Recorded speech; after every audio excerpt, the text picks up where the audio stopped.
You might be able to with this movie. I don't know. I don't know. We could get no, we're not gonna do that. We've done theology forever. uh, So what did you think of the actors and actresses yeah, acting. I want to performances? talk about that too. I liked it. It was good performances. The best person was probably the guy who played the cyborg, Michael Fassbender. Uh, there's always the cyborg in any alien film, and this one he holds the mantle up pretty well. Uh, Yeah. he acts like a robot, he does the robot thing, but he's like I think he's the most interesting character in the film. Um, despite the fact that he's not a real person. Yeah. He had I was very are you sure he's a robot? Are you yeah. sure? I thought for a minute that Charlize Theron was going to be the robot. She was just so wooden. She's a little plank. She wasn't bad. I just thought her character was just kind of dull, and she's supposed to be like this commanding officer on the deck, and I don't know why. I just thought her character it wasn't. She just didn't. I don't know. She was just kind of there. Yeah. She's kind of there, and then her ending is just kind of like, all right. Yeah. It happened. I will say that the movie was extremely predictable in the fact of the plot. Yeah. Not like the kills and not the Well, universal and I stuff. think yeah, I think the But fact that it's tied to Alien has to do with that yeah. because it's the female protagonist, the whole crew being picked off one by one. I mean, Yeah. that's Alien. No, What? but even like the foreshadowing, I was just like, Sure, duh, know what that's for. like sure. um Uh, yeah, like the surgery bed. I saw that and I was just like, well, kind of. I already predicted it, and I guess there's a little influence of me seeing the other movies and already guessing. sure. But and Uh, then it goes at one point. This is for a male. This is for a male, and I was just like, well, I guess a female's getting in there, or they wouldn't have said that. You know what I mean? Like, yeah. just It's asking like for you to go on Instagram. the black goo they find. The black MacGuffin goo of the movie. Yeah, This the ink. the magic ink that can turn anything into anything. Yeah, Apparently, in this movie's universe, it was. I think it worked well because you didn't know what to expect when that stuff was put to use. yeah, I was a little surprised that I'm not going to spoil anything, but it gets used in a way that I was like, oh, that was kind of messed up. yeah, Wasn't expecting that to happen. Uh, yeah. but I thought that stuff was interesting. It added something to the film. It's like alien AIDS. Exactly.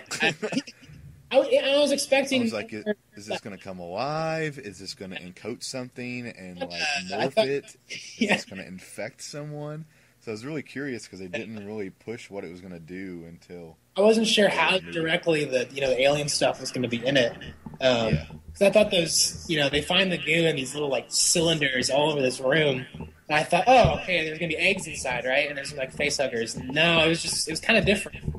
The same imagery, but it's a different type of thing. But it was okay though. The creatures in this were pretty gross. yeah. They were interesting to say the least. But it So still felt pretty alive and yeah. What's about the acting again? I think my favorite character was the ship captain. And let me say this ship the captain, badass black guy with a cigar. this ship captain, he redeems all the token black characters in any film ever.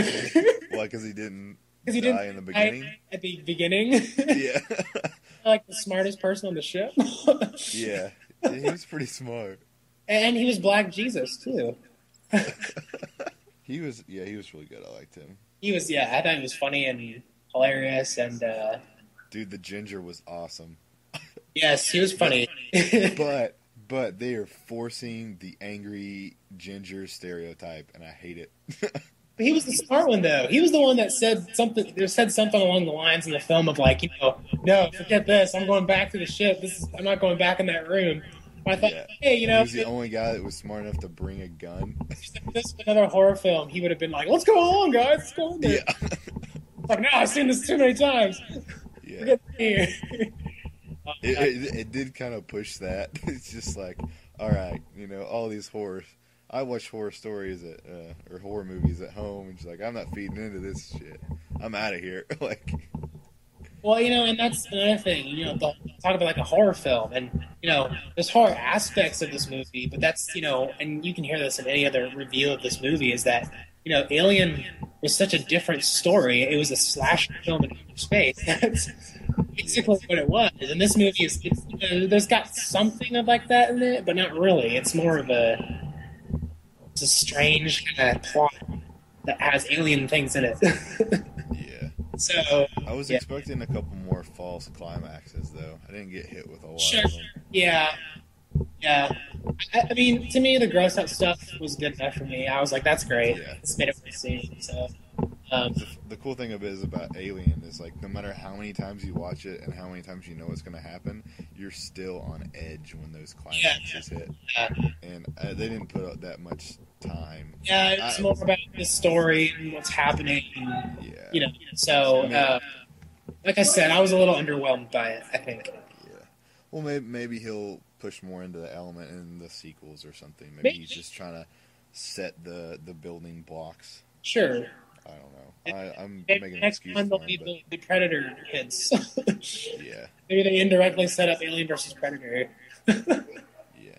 I just know, does Alien versus Predator count in this movie? I don't think so. I don't know.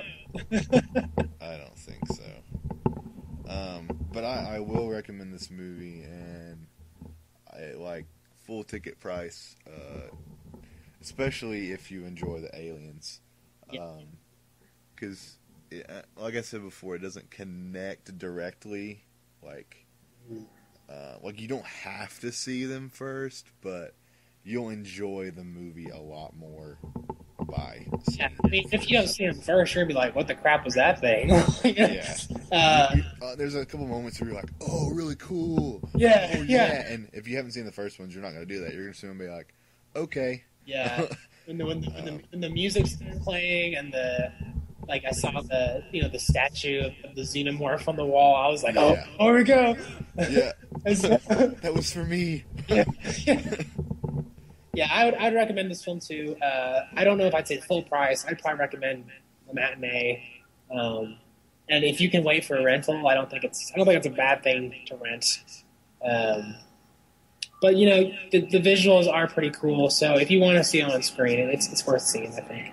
So Did you see it in 3D or regular? regular, Okay, I did too. I don't even bother with 3D. I don't either. I'm not gonna.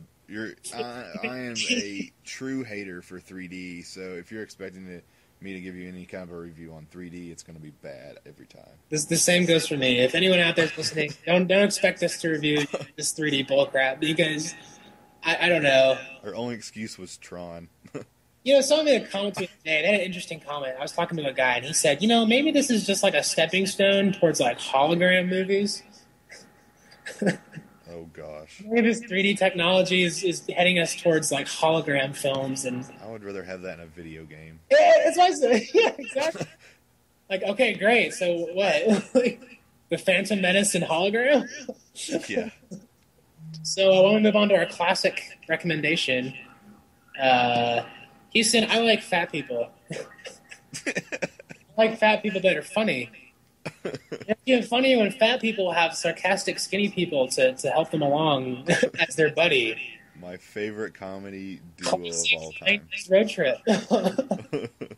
So we're talking about Tommy Boy, a 90s SNL type film. I don't know if it was directly tied to SNL, but it has two SNL stars, Chris Farley and David Spade.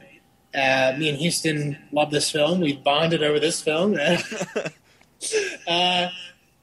That sounds so dirty. As roommates. Yes, that yes. Yeah. Houston, why do you love Tommy Boy, and why do you recommend Tommy Boy? It could be because that was when I started getting into movies, and the same thing with music. Like right when you start getting into like a media-driven aspect, like your favorites in the beginning will just always be your classic favorites, and this is just my ideal go-to comedy movie. Probably, at least in my top 5, if not my number 1 favorite, and it's not too dirty. It's natural. It's not. It doesn't it's not drenched with nudity or forced hot women. Yeah. It's just two dudes that one's an idiot and one's sarcastic, and they're on an adventure together. It's comedy. It's comedy at its purest and best form. Yeah, It's physical humor. It's fat humor. it's if you and your buddies went on a trip and were just crazy, being crazy, and you filmed it. It's pretty much a Tommy Boy movie, and it's easy to relate to because it's believable and it's lovable and it's hilarious. Yeah. And it's just real. Yeah. This movie is one of those movies that I think it was one of the first movies that I can remember just laughing super hard at, to it starts to hurt.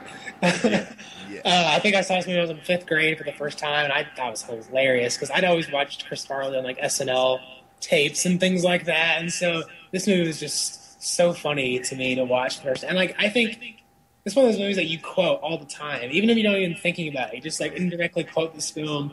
Anytime I see someone do something embarrassing, I'm just like, "What'd you do?"